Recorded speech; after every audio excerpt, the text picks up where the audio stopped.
Bonjour, bienvenue sur Sudokanar.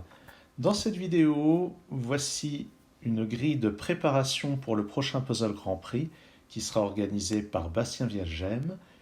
Et on va voir un Skyscrapers qui a été créé il y a quelques années par l'américain Thomas Snyder, excellent auteur américain. Et voilà à quoi ça ressemble. Alors, un skyscraper, c'est une grille dans laquelle on doit mettre tout, on doit compléter un petit peu à la manière du sudoku avec des chiffres. Ici, c'est une grille de 6 sur 6, donc on va devoir mettre dans chaque ligne, dans chaque colonne, les chiffres de 1 à 6 exactement une fois. Donc ça ressemble vraiment à du sudoku, sauf qu'il n'y a pas les régions supplémentaires, comme dans un sudoku. Et le principe, c'est que les chiffres représentent des immeubles. Et par exemple, ici, ça pourrait être comme ceci. En fait, non, ça pourrait pas à cause de ceci, mais peu importe. Dans cette colonne, le 5 signifie qu'on voit exactement 5 immeubles. On voit celui de hauteur 1, celui de hauteur 2, qui est plus grand que... Donc lui, il est tout petit. Celui-ci est plus grand, mais il n'est pas caché par celui-ci. Celui-ci est encore plus grand, donc on le voit encore avec ces deux-là. Celui-ci est plus grand que tous ceux qui précèdent, celui-ci aussi. Par contre, celui-ci est caché par cet immeuble-là et par celui-ci. Si on regarde la ligne d'horizon, on a quelque chose comme ça. Voilà. Et donc, celui de hauteur 1, 2, 3, 5, 6 et ici 4. En fait, c'est plutôt comme ça. Et celui de hauteur 4 est caché par tout cela quand on regarde dans ce sens-là. Et puis voilà. Et si c'est ça dans la solution, alors de ce côté-ci, c'est comme si on avait l'indice 2, puisque dans cette direction, on voit le 4 puis le 6, mais le 6 masque tout le monde.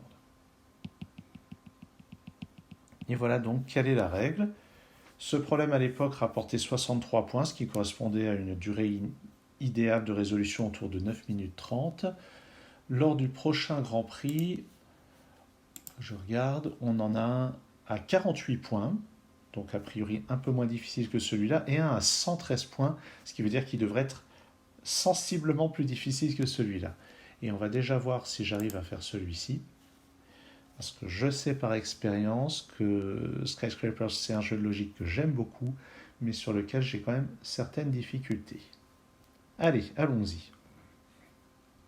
Alors déjà, il y a un 6 ici, c'est forcé, puisque on voit un seul immeuble dans cette direction, c'est donc que le plus grand cache tous les autres. Ici, on en voit 5, donc ça veut dire que le 6 est au minimum par ici, mais il ne peut pas être là à cause de ce 6, donc il est là. Et là, on en a 5 dans l'ordre croissant. Donc un petit peu comme avec un thermomètre, ici on va avoir 1 ou 2, ici 2 ou 3, 3 ou 4, 4 ou 5. Et comme je le signalais, 5 n'est pas possible en deuxième position. Imaginons qu'on ait un 5 ici. Et la question c'est comment est-ce qu'on va faire pour en voir exactement 2 ? Parce que si le 6 est ici, ben on n'en voit qu'un. Et si le 6 n'est pas ici, mettons qu'il soit là par exemple, et bien forcément on va voir cet immeuble qui sera plus petit que ces deux-là, et puis le 5 et puis le 6, donc ici ça devrait valoir 3. Donc si je place un 5 ici, j'ai une contradiction. Donc c'est 4 et c'est forcément comme ça.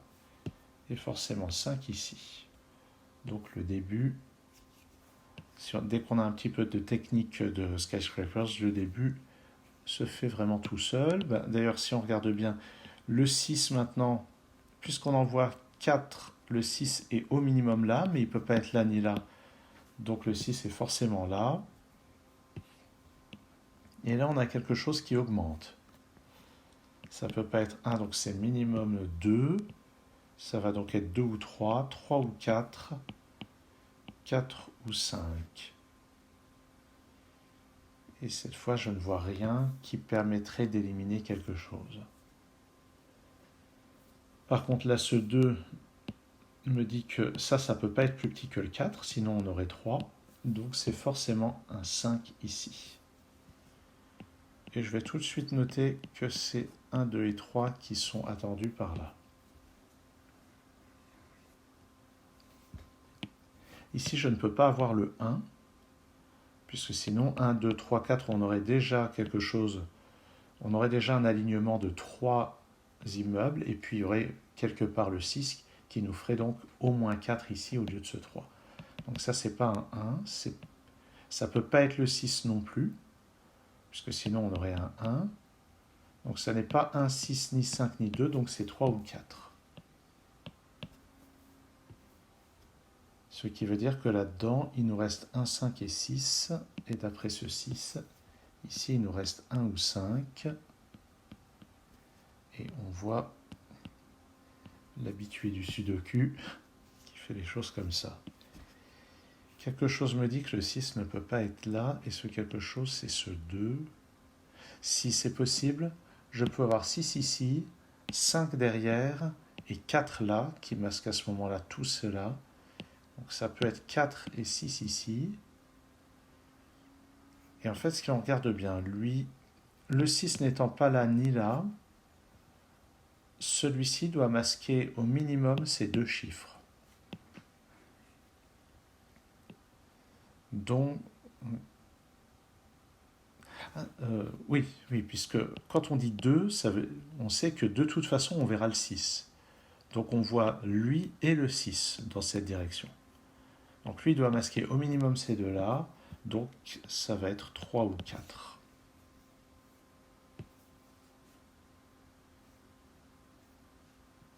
Et ici, il y a plusieurs scénarios envisageables. On pourrait avoir ici le 4, qui masquerait le 2 et le 3.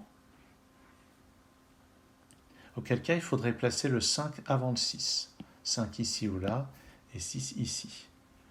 Ou bien c'est le 3 qui est ici, auquel cas on voit le 3 puis le 4.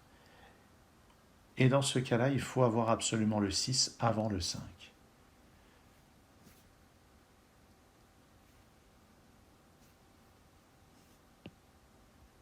Voilà. Donc si ici c'est le 4, alors il est possible qu'il masque 3 immeubles avant de mettre le 6 puis le 5 derrière. Mais on peut très bien avoir le 6 ici, auquel cas le 5 peut être là ou là.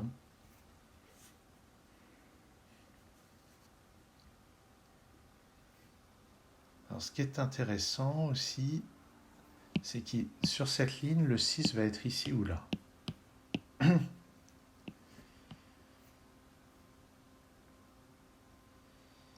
Donc les positions pour les 6 qui nous manquent, 6 ici ou là, et puis là-dedans, on ne sait pas trop. Ah si, le 6 ne peut pas être là, puisqu'à ce moment-là, on verrait au moins ce chiffre, le 5 et puis le 6. Donc il y a deux éventualités pour les 6. Celle-là. Et puis celle-là.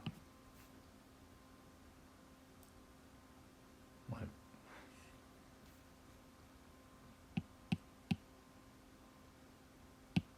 D'accord. Alors, pour le moment, avec ce 3, on ne peut pas dire grand-chose, à part que le 6 est ici ou là. Peut-être que ce 4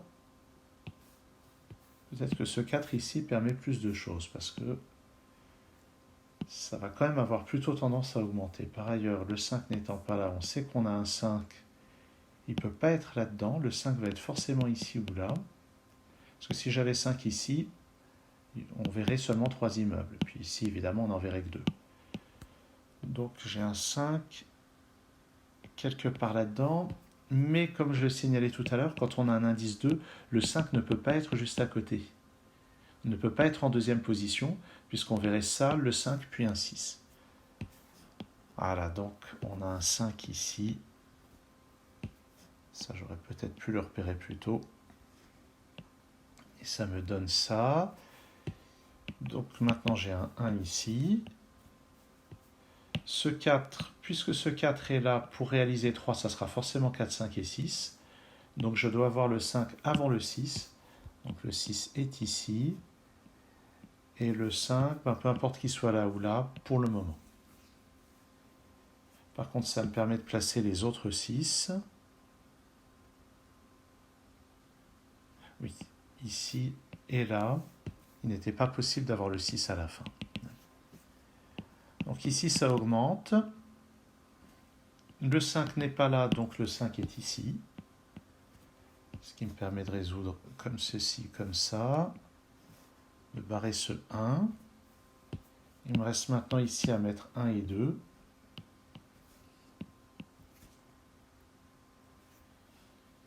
Donc 2 ou 3 ici. 1, 2 ou 3 là. 2, 3 ou 4 ici. Dans cette colonne, le 5 n'étant pas ici, il est là. 3 et 4 là-dedans. 2 et 3 ici. Là, j'ai une paire sur le 3 et le 4, un petit peu de logique de type sudoku, ou pour être plus précis, carré latin. Et ça, on voit que c'est plus petit que ça, forcément. Qu'est-ce que j'ai fait? Allez, je retourne en arrière. Allez. Ici, j'avais mis 2 et 3, mais non, ça peut encore être un 4. Et en fait, si on regarde bien dans cette ligne, le 4 ne peut pas être ici, sinon ça ferait 3. Le 4 ne peut pas être ici parce que 3 et 4 sont déjà placés dans cette colonne. Donc le 4 est forcément là. Et ça me permet de placer ici un 3, ici un 4, ici un 3, ici un 2, donc ici un 1, ici un 2.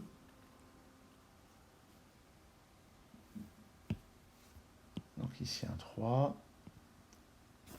2 ici, 1 là, 3 là, 4 ici, 2 là, et 1 ici. Alors je vérifie, 2, 3, 4, 6, ça fait 4, 1, 2, 3, 4, 6, ça fait 5, 4, 5, 6, ça fait 3, 5, 6, ça fait 2, 3, 6, ça fait 2, 6, 1, 4, 5, 6, ça fait 4, 2, 5, 6, ça fait 3. J'ai bon. Et j'ai mis 10 minutes pour le faire. Non, je crois que j'ai mis moins de 10 minutes. Je crois que j'ai respecté le temps idéal. Eh ben cool. Déjà que j'étais content dans la vidéo précédente sur le temps du massue, là je suis très content sur mon temps du skyscrapers. Alors est-ce que Bastien fera quelque chose d'aussi abordable logiquement? Eh ben c'est ce qu'on verra. Est-ce que je tenterai le skyscrapers à 113 points? Oui, c'est ça, 113 points. Mystère. Dernièrement, j'ai beaucoup regretté de ne pas avoir tenté des grilles de Sudoku qui étaient chères parce que, a priori, j'aurais été capable de les faire. Peut-être que je vais me laisser tenter. En attendant, merci d'avoir suivi cette vidéo et à très bientôt sur Sudokanar.